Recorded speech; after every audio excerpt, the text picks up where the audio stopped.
Hi everyone, welcome to the shack. Today in Oxford is one of those days where it's so grey and dark and horrible and bleak. It feels almost as if the sun didn't rise properly this morning. We've had quite a few days like that, although we did have a couple of clear days with very bright sunshine, but still cold. But today is just one of those horrible, dark, cold days. But I'm in the shack. And I want to talk about FT8. So last night I reached a milestone. I surpassed 2,000 QSOs, contacts on grid tracker, using that in conjunction with WSJTX. But prior to using grid tracker, I had already made 1,000 contacts when I installed the software. Yeah, I've reached that milestone of 3,000, but it has taken me basically 6 years to achieve that. And part of the reason for that is because when I got my M6 license, the only transmitter receiver I had for HF was the ELAD FDM Duo, which only puts out 5 watts. So when I first got licensed, the first thing I actually did was to print out a design from a magazine for an inverted L antenna, put that up in the garden, not here, my old QTH, attach the ELAD to it, and started transmitting on 5 watts, and basically nobody could hear me, and it was rather frustrating. So with that in mind, I thought I'll have a go at FT8. That's a low power mode. You can get out with only a few watts. The ELAD puts out 5 watts maximum, by the way. So whilst I was very disappointed with what I was achieving on sideband, I started doing FT8, and all of a sudden I was working stations all over Europe, into Russia, down into the Canary Islands, etc. And I can't remember now, but further afield, I think I worked Cuba on 5 watts, which is perfectly possible with FT8, as most of you know. And then obviously 18 months later I got my 2E0 license, got more power, stopped doing FT8 as much, and sort of focused on sideband and for another year or so until I got my M0 license. However, it was really during lockdown where I picked up FT8 again, because I was working from home nearly constantly. I think I was going into work once a week for like a couple of hours, the rest of the time working from home, and of course FT8 can run in the background, so I did quite a lot of FT8 during 2020 and 2021, and then things sort of got back to normal and started doing less again. So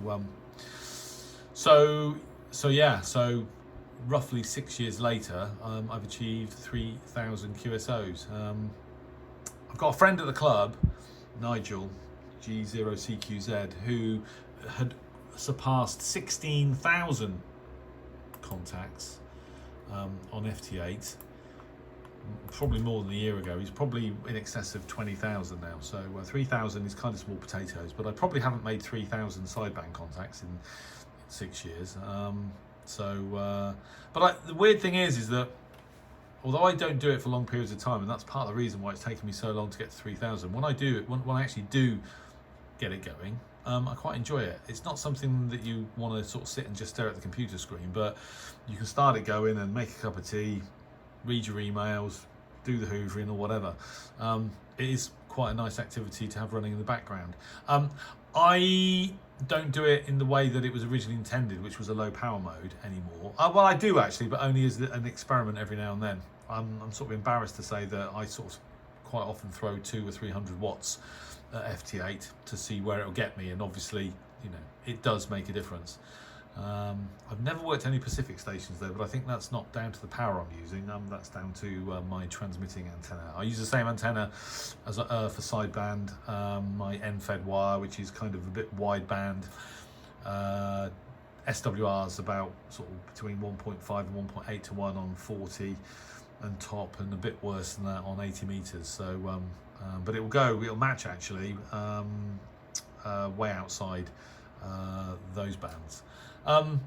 So yeah, and I said many times before, the thing with FT8 is that once you've got it working, it's obviously very simple. It's, you know, people, I think a lot of amateurs are still a bit sniffy about it because it's not, there's no skill, but it's useful for predicting propagation conditions on bands. You know, if you start transmitting on FT8 on 20 meters with, you know, a few tens of watts, and after 10 minutes you've only been received on via, you know, on PSK reporter a dozen times, you know, the band's dead, you know.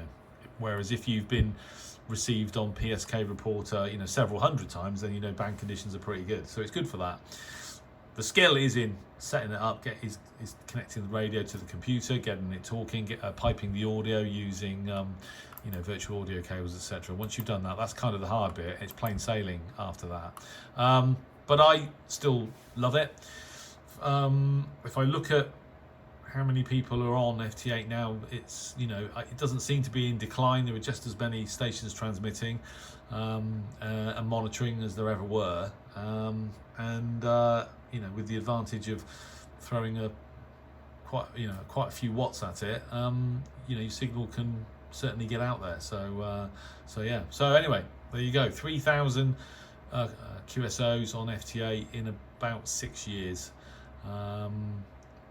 Probably more than a lot, but there'll be I know that there's a lot of amateurs that really only do this. You know, there are quite a few people in my club, Harwell ARS, who I would describe as mic shy.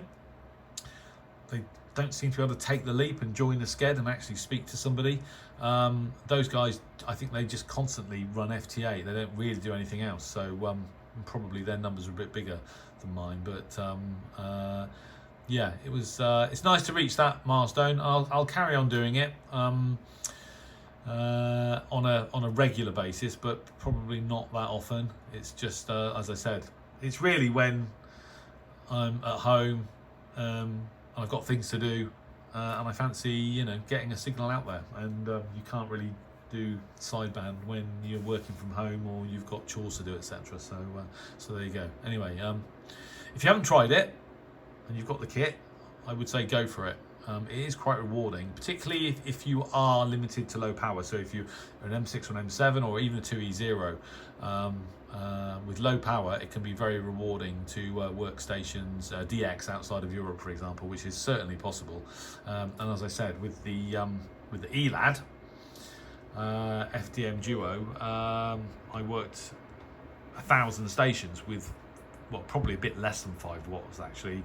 I'm not quite sure what the ERP would have been, but you know, just with just a few watts, you can work numerous stations every evening should you feel so inclined. So there you go. Anyway, that's about it for now. Thanks very much for watching. Hope you all have a great 2024. I think I'll sit and stare at my computer screen maybe for a few moments longer. 73.